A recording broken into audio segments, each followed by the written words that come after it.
Assalamualaikum warahmatullahi wabarakatuh. Waalaikumsalam warahmatullahi wabarakatuh. Assalamualaikum warahmatullahi wabarakatuh. Perkenalkan, kami dari kelompok 6 ingin mempresentasikan materi tentang superkonduktor dan bahan isolasi. Sebelumnya saya memperkenalkan anggota kelompok saya. Yang pertama yaitu Bani Arafik NIM 032.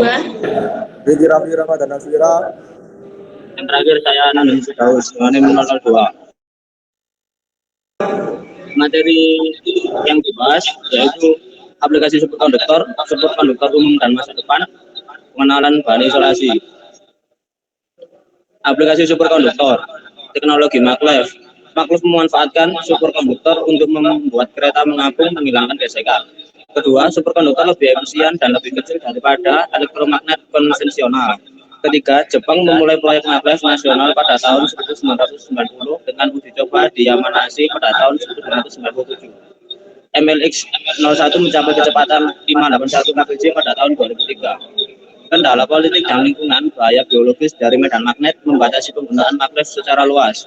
Keenam, sistem maglev komersial pertama di Birmingham itu pada tahun 1997. Ketujuh, saat ini terdapat sistem maglev di Shanghai dan Amerika Serikat berencana untuk meluncurkan sistem superkonduktor di Virginia. Penggunaan superkonduktor dalam pemindaian MRI. Superkonduktor digunakan dalam biomagnetisme untuk pencitraan medis yang tidak invasif. Medan magnet kuat dari superkonduktor mempengaruhi atom hidrogen dalam tubuh. Atom hidrogen melepaskan energi pada frekuensi yang terdeteksi dan ditampilkan oleh komputer sebagai gambar. MRI ditemukan pada tahun 1940-an, tetapi pemindaian manusia pertama dilakukan pada tahun 1977 dan membutuhkan waktu sekitar 5 jam. Komputer modern memproses data MRI jauh lebih cepat. Pengembangan sirkuit oleh kelompok superkonduktivitas Korea. BRIS mengembangkan sirkuit superconducting quantum interference device untuk magnetoencephalografi. Sirkuit mendeteksi perubahan medan magnet yang jauh lebih lemah daripada kompas. Teknologi ini memungkinkan pemeriksaan tubuh hingga kedalaman tertentu tanpa medan magnet kuat seperti pada MRI. Generator listrik superkonduktor. Generator superkonduktor lebih efisien di atas 99% dan lebih kecil daripada generator konvensional. Potensi pasar global untuk generator superkonduktor diperkirakan mencapai US 20-30 miliar dalam dekade berikutnya. GE Power System menerima pendanaan untuk mendorong komersialisasi generator superkonduktor suhu tinggi. Penyimpanan energi menggunakan superkonduktor. Teknologi superkonduktor digunakan untuk penyimpanan energi guna meningkatkan stabilitas daya. American Superconductor Corp memasang sistem di SMES di Wisconsin dengan setiap unit menyediakan cadangan daya lebih dari 3 juta watt. Sistem di SMES menstabilkan tegangan selama gangguan listrik. AMSC juga telah memasang sistem DVAR untuk hubungan daya reaktif. Penggunaan superkonduktor dalam pembatas arus gangguan. Perusahaan listrik menggunakan transformator dan pembatas gangguan berbasis superkonduktor. Pembatas arus gangguan mengurangi arus gangguan tinggi akibat petir dalam waktu kurang dari 1 siklus, 1/60 detik. ABB menghubungkan transformator superkonduktor ke jaringan listrik pada tahun 1997 dan mengembangkan pembatas arus gangguan 6,4 mFA. Pembatas arus gangguan superkonduktor ATS merespon dengan cepat super 1000 detik untuk membatasi arus besar. Beberapa perusahaan termasuk Advanced Ceramics Limited dan Intermagnetic General memproduksi pembatas arus gangguan.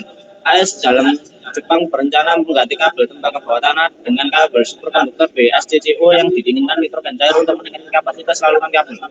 Transmisi tenaga listrik komersial menggunakan superkonduktor. Penggunaan superkonduktor dalam transmisi daya komersial masih terbatas karena biaya dan kesulitan pendinginan. Uji coba dilakukan di Copenhagen kabel 30 meter pada tahun 2001. Detroit Edison memasang kabel ATS sepanjang 400 kaki pada tahun 2001, menandai penggunaan komersial pertama di Amerika Serikat. Proyek di Albany, New York, dan memasang kabel ATS sepanjang 350 meter yang lebih panjang dari instalasi sebelumnya untuk meningkatkan kapasitas daya dan mengurangi kehilangan daya. Komputer petaflop. Penelitian sedang dilakukan pada komputer petaflop 10-15 operasi per detik. Komputer tercepat saat ini mencapai kecepatan teraflop 10-12 operasi per detik. Diperkirakan perangkat berukuran 50 nanometer dan sambungan Josephson superkonduktor dilakukan untuk mencapai kecepatan petaflop. Penelitian menunjukkan potensi penggunaan medan magnet dalam superkonduktor tipe 2 untuk penyimpanan informasi digital.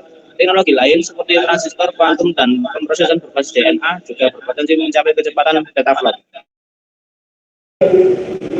Filter berkinerja tinggi bagi superkonduktor. 1. Filter berkinerja tinggi superkonduktor karena resistansi mendekati nol. Lebih banyak tahap filter dapat digunakan untuk mencapai respon frekuensi yang diinginkan dalam aplikasi frekuensi radio seperti sistem telepon seluler. IACO internasional dan superkonduktor teknologi menawarkan filter tersebut.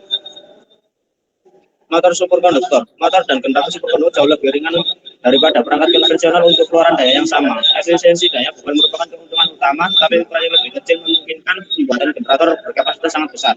Laboratorium Penelitian Angkatan Laut mendemonstrasikan kumparan superkonduktor BI2223 yang menghasilkan 112 HP pada suhu 28 K. Aplikasi militer superkonduktor HTSC digunakan untuk mendeteksi ranjau dan kapal selam. Motor superkonduktor yang lebih kecil digunakan untuk kapal angkatan laut. Amerika Superkonduktor telah mengirimkan motor HTS 36,5 MW ke angkatan laut Amerika Serikat. Kabel HTS digunakan untuk degausing kapal menghilangkan medan magnetis sisa.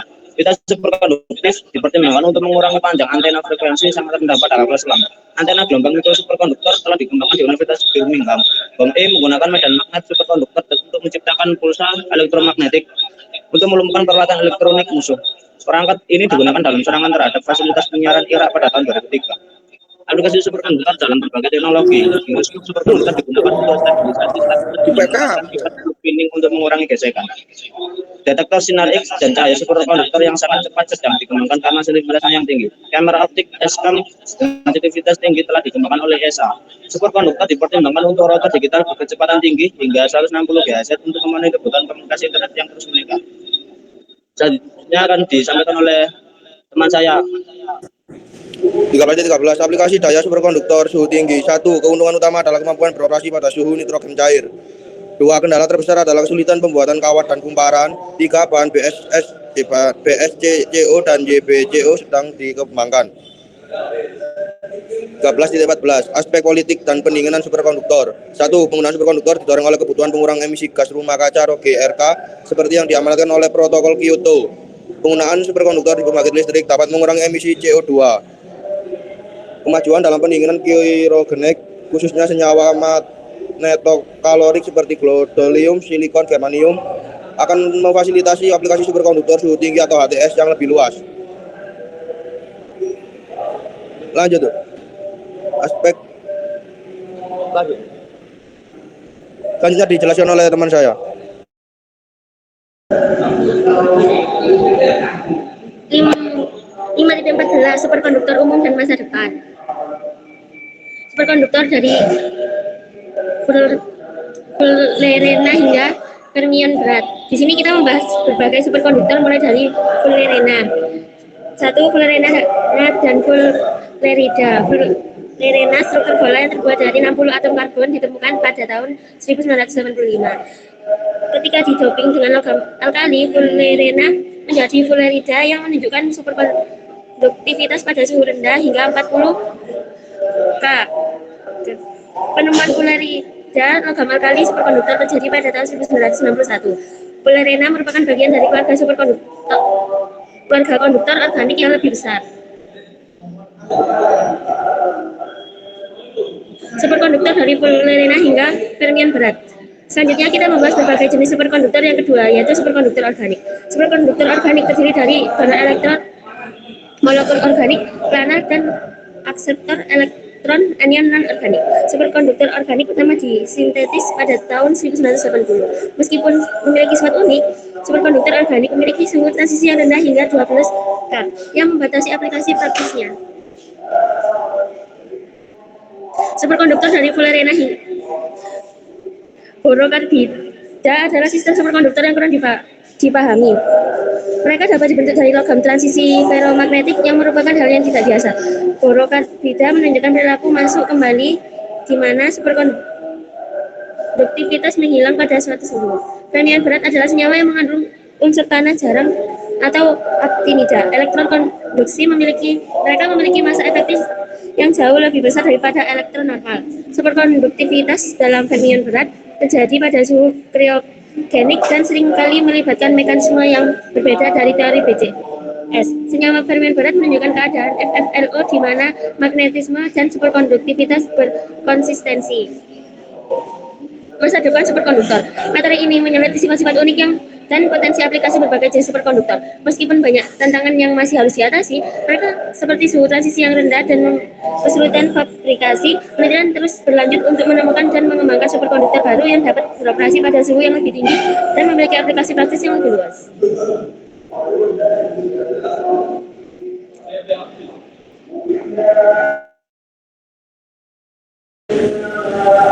6.1 pengenalan bahan isolasi. Bahan isolasi, fungsi. Bahan isolasi mencegah kebocoran arus listrik dan memberikan perlindungan mekanisme dan thermal. Resistivitas isolator bervariasi tergantung pada kemurnian, kondisi permukaan, waktu, dan tegangan. Resistivitas menurun dengan meningkatkan suhu dan dapat terpengaruh oleh penyinaran. Pengukuran resistivitas biasanya dilakukan 1 menit setelah penerapan tegangan karena arus pada saat itu sebagian besar adalah arus serapan, bukan arus konduksi sejati. Struktur elektronik. Tahanan valesi isolator terisi penuh, elektron terikat erat dan tidak dapat bergerak dengan mudah bahkan pada suhu tinggi karena energi celah antara pita valensi dan pita konduksi sangat besar. Pita konduksi kosong sehingga tidak ada elektron yang tersedia untuk mengantarkan arus ketika medan listrik diterapkan. Konduktivitas. Karena elektron valesi tidak dapat bergerak bebas, isolator menolak konduksi listrik ketika medan listrik diterapkan. Sekian dari presentasi kelompok kami. Bila ada pertanyaan, mohon ajukan tangan. Ya, silakan Mas Herdian.